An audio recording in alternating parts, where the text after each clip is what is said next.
Right here, Bill. Urban, first play was a hold, the second was almost an interception. And then you called timeout. You seemed to be pretty frustrated. Remember why you called timeout and what was the purpose? We just won 62-3, man. We're Okay. thanks for that question. By the way, you're 124-6 in November. What certainly got it rolling? What was better, offense or defense today? I think anytime you play defense, 2 weeks in a row, man, you just playing. The guys are playing really hard. Nice rotation of defensive line, and the one thing that we're going to find out now, but our offensive line is playing much better in the last 2 weeks, and we know exactly what's coming down the road. Over here to the right, Tim. Yeah, Urban, Curtis Samuel again had that double day. Only touched the ball 9 times, but had 100 and quite a few yards. Doggone it, they only touched it 9. Yeah. So we got to do a better job. They only played a half. this week. But clearly he's coming ridiculous. every week, right? What just jumped at you about his performance today? Well, he's, we wanted, when you saw they pressed him, we just feel real confident with him that he can obviously punch the ticket deep. And so he continues to,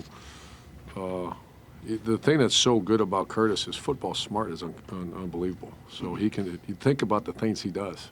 And now he's back to returning punts as well. So get him rested and get ready for a big one Saturday. 62-3, 2 weeks in a row. What should we read into this? Is this team? That November is here, and we got a big one coming in 1 week from today.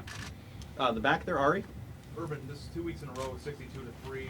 A lot of times you guys are getting some of your younger players into the game in the second half. You guys evaluate them every week. You work them in practice every week. I was wondering, A, how do you feel like your second string guys perform? Better. And can you kind of get a handful taste of how good these guys are? Yeah, I think Ben Victor, we're dying to get him the ball because you saw 2 catches that is just his wingspan, and he's really a good player. And his future, he's starting to learn to play at this, the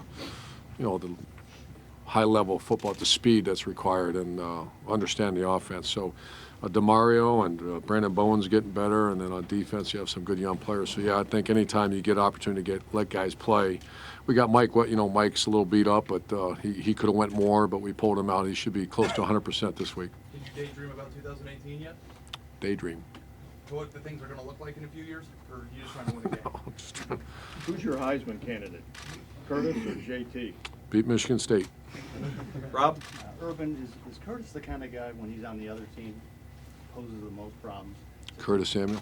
Yeah. When you got to defend a guy like that. Yeah, there's not many like that can do all. We've had tight ends before that are kind of dual purpose guys, but this is that's a tough one to defend. That he can run inside zone, outside stretch plays, and then vertical and option routes. He's a really good player. Way in the back, Doug. Urban, you hit him a couple times with Weber and Samuel in the backfield together. You had a couple good plays out of that. How do you decide when to use that? What do you like about that? I know you can't do that every snap, but what does that mean when you have Mike and Curtis back there together like that? Oh, Mike's a very good blocker. He's starting to really. He's a thumper. He's and then we run a little triple option with those 2 guys too. So that's a nice little package. JT and those 2 guys. So you'll probably see a little bit more of that. Tim. Urban, when you got Buckeye Nation here, thousands and thousands of fans, stayed till the very end and supporting you guys, what does that mean to the program and to the players and to the... Well, I told our players, all the way from when I first got here to the skull session to the Buckeye walk all the way through, to take your headsets off, man, and go shake hands with people and tell them thanks for being here. They don't have to do that. And same thing, here we are 3-4 states away. And after the game, I told our players, go shake their hands and tell them thank you for being here. It's a very unique place, Ohio State, and tell them you love them, appreciate it. We're going to play real hard for you. Tino, over here to the right.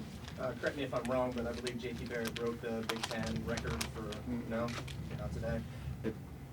Not today. You're adding in the What? We got to factor in bowl games as well. He's Come on, Jerry. I know it. Okay. Well, anywho, JT played really well. Can I just get your thoughts and comments on how he played today? I think he's playing outstanding. I think, once again, it's just like past defense. Offensive football is dictated by the offensive line. And when they're playing like they're playing right now, it's pretty good. And last 2 questions. Nick, right here. When you get a true freshman like DeMario in the game, to see that he's game ready like that, is that encouraging to you? It's very encouraging, and Yeah, he's earning. I think he's gonna have a nice future here. I was a little worried because he's so little, but he's getting bigger and stronger and taking care of himself. He's a great kid to have on our team. Nice future. I want Over to here, ask, Steve. defensive line wise, that was a major concern, particularly when you lose Sprinkle early in the season. Just what have you seen in the last few weeks? These guys, Draymond Jones made a 4th down stop. I think just over and over, just the young guys keep making plays for them. They've been pretty consistent all year, but I think we have as good a line coach as there is in America on defense with Larry Johnson. And we talk about power of the unit. That's a very strong unit right now. It's guys that believe in each other. The brotherhood of trust within that unit's very strong, and they play like it. Great. Coach, thank you Thanks, very guys. much.